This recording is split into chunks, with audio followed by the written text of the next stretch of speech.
It's been a quest that's always been out there as kind of the last frontier when it comes to transportation, you know, to be able to have a car that drives on the water. That's the dream that we've been chasing for the last 11 years.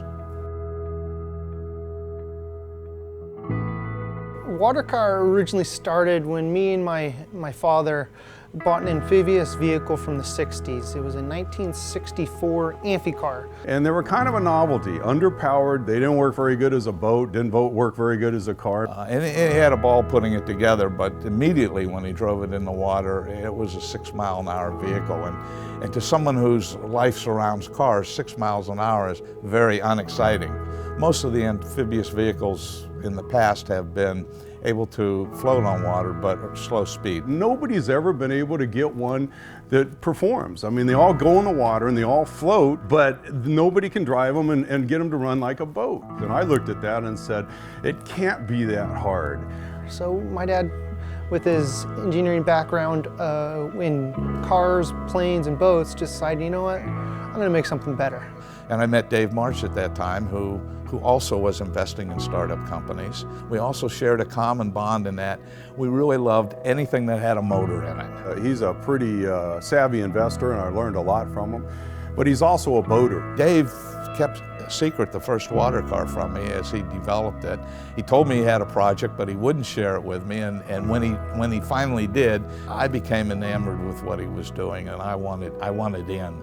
And then when I brought him in and kind of showed him what my thoughts were, he just jumped in and really kind of saw the vision. And it's really been a thrill having somebody like that on board that shares the passion. You know, we're all in this together on this incredible journey to do something that folks haven't done before. You know, the first amphibious vehicle we did, we wanted it to look sexy. I will tell you, women loved it. They loved it more than guys loved it, but it was really a great looking vehicle. It was fast. We could pull a water skier with it. It was really a revelation in amphibious vehicles. We had proved that we could build a vehicle that was capable of high speeds on the water and on land, but what we hadn't proved is that we could build a vehicle that was commercially viable.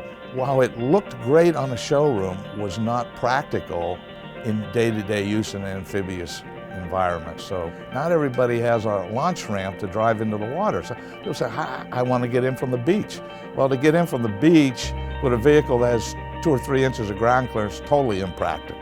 We would have loved to produce it, but in the end, nobody would have enjoyed it. Really, it's very difficult to take a dream like that and really build the first high-speed amphibious vehicle and then have to take it and essentially throw it in the trash and start over. We took the best of the technology that we had developed there, but we put an entirely new form factor around it. So we migrated from the Camaro to a vehicle that looks like a Jeep quite a bit.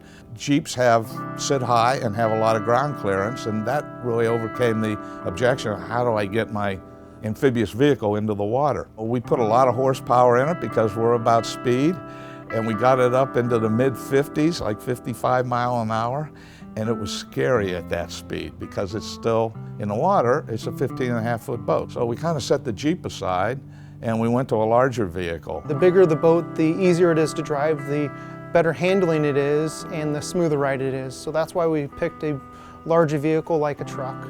We moved on to the Python, which was a mix between a Dodge Ram truck and a Corvette rear end. And we've done 60 miles an hour in that vehicle. In fact, it set the Guinness World Record for speed on an amphibious vehicle. But we built such a level of complexity into it that the affordability aspect went away. We put that aside and said, let's go back to simplicity. Let's build a slower speed Jeep version. People love their Jeeps, and to be able to give them the ability to go into the water, so far it's been a real home run for us. You know, we continue to try and drive the cost point down, and I think one of the reasons that any amphibious vehicles have been so expensive is that they use a great deal of custom components in it. What we at Watercar have tried to do is use as much off-the-shelf technology as possible. If you look at a Watercar today, There's really three proprietary components. The fiberglass hull, which we make. There's the frame that gets embedded in the hull. And then there's the transfer case that sits between a transmission and the engine and allows us to drive not only the rear wheels, but also to drive the jet pump that pushes it in the water. But almost every other component is available off the shelf. That allows us to drive the cost point down and hopefully get this under $100,000. Where do we think we are right now? Well, we think we're 95% of the way there. Nobody's ever done a high-speed amphibious, so here we are in the water. We're a boat, but we're a boat with 4 huge wheel wells, 4 tires that create drag. I mean, you know, these are areas that nobody's really explored to this date. So the difficulty is, particularly for a small company like ourselves, you know, we learn, we grow by trial and error. It's so unpredictable. I've had more trips back from the lake that have been so disappointing, where we worked so hard and we know it's going to work and it didn't. 4 o'clock in the morning, you wake up and you go, oh, I got it. That's what I enjoy, and as long as I can do that, I'm loving life. We think we're very close to having a vehicle that we can offer to the public for sale. You know, people always come up and say, why? And I say, well, man, why not? Even if I never sell any, it's almost like my dreams come true because I haven't and I've enjoyed it, and I know that there's a lot of other people like me. But if it becomes commercially viable, that's a home run for us. You know, if it doesn't, we've still had fun and we still built the world's fastest amphibious vehicle. And I can say I had a part in doing that.